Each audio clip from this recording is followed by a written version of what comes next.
আসসালামু আলাইকুম দর্শক মণ্ডলী, আপনারা কেমন আছেন? আশা করি অনেক অনেক ভালো আছেন। তো চলে আসলাম আবার একটি নতুন ভিডিও নিয়ে।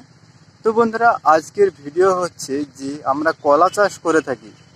এই সকল কলাগুলো, পেছনে যে কলাগুলো দেখতে পাচ্ছেন, এই কলাগুলো মূলত রসুনের মধ্যে লাগানো হয়েছিল। রসুনের মধ্যে বলতে গেলে রসুন লাগানো ঠিক আগের মুহূর্ত মানে কার্তিক মাসে পোতা হয়েছিল, কিন্তু এই মুহূর্তে এই চাষের জমিগুলো থেকে রসুন তুলে নেওয়া হয়েছে।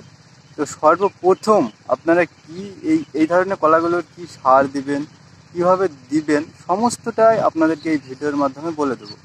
তো বন্ধুরা, কেউ ভিডিওটা স্কিপ না করে সম্পূর্ণ দেখবেন।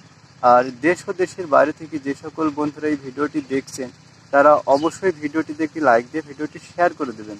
তো চলুন যাওয়া যাক ভিডিওর মূল বিষয়ের দিকে।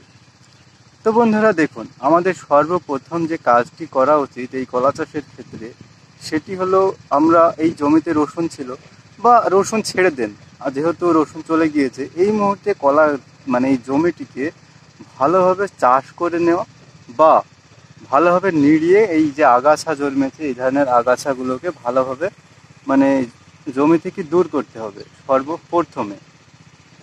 তারপরে কি করবেন বন্ধুরা, এই আগাছাগুলো যখন নষ্ট হয়ে গেল, আপনি যদি মিনি ট্রাক্টর দিয়ে চাষ করতে পারলে সেটা ভালো কথা, আর না পারলে লিড়িয়ে দিবেন, মানে ঘাসগুলো উপড়িয়ে ফেলে দিবেন।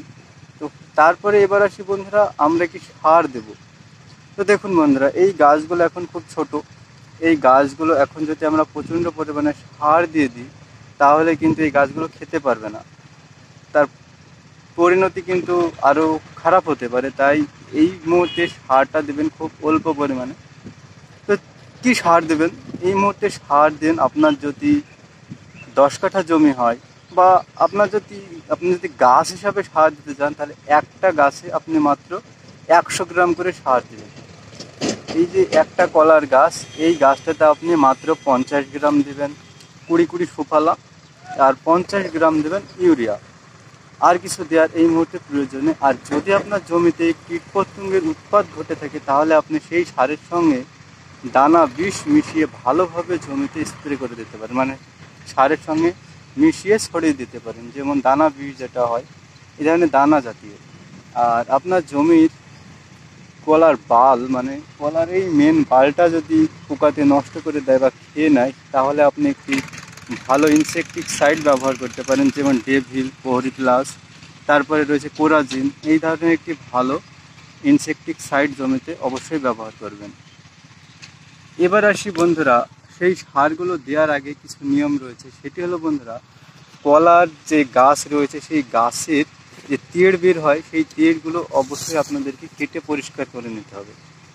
কেটে তারপরেই জমিতে সার দিবেন। এই কারণেই তেড়গুলো কেটে নেবেন, তার কারণ আপনার যে মেন গাছ রয়েছে সেটাতেও সার খাবে, বাকি যে তেড় রয়েছে সেই তেড়েও সার খাবে। এর ফলে আপনার যে মেন গাছ রয়েছে সেটা কিন্তু সারের পরিমাণটা সঠিক হারে পাবে না। তাই অবশ্যই আপনারা তেড়গুলো আগে কেটে তারপরে জমিতে সার দেবেন। তো বন্ধুরা, এরপরে আপনারা সার যখন দেওয়া হয়ে যাবে, সেই মুহূর্তে বা সেই দিন অবশ্যই জমিতে সেচ ঢুকিয়ে দেবেন। সমস্ত গাছের গোড়া যেন ভালোভাবে ভিজিয়ে যায়, সেইভাবে আপনারা জমিতে সেচ ঢুকিয়ে দেবেন। আর সেই যে সারগুলি দেওয়ার কথা বললাম, সেই সারগুলি আপনারা অবশ্যই ভালোভাবে জমিতে ছড়িয়ে দেবেন। জমিতে বলতে গেলে কলা গাছের গোড়া, তাই বলে যে কলা গাছের একদম গোড়ায় দেবেন তা না, কলার গাছ ছাড়া মিনিমাম 1 হাত দূর দিয়ে সারগুলো দেওয়ার চেষ্টা করবেন। তার কারণ কলার শিকড় মানে দূরে ছড়িয়ে পড়েছে এই মুহূর্তে, অবশ্যই দূর দিয়ে সারগুলি দেবেন। তো বন্ধুরা, আজকের ভিডিওটা এই পর্যন্ত। তো এই ছিল আমাদের আজ সার ব্যবস্থা এবং সার দেওয়ার আগে যে কার্যকলাপ, সমস্তটাই ভিডিওতে আপনাদেরকে জানিয়ে দিলাম।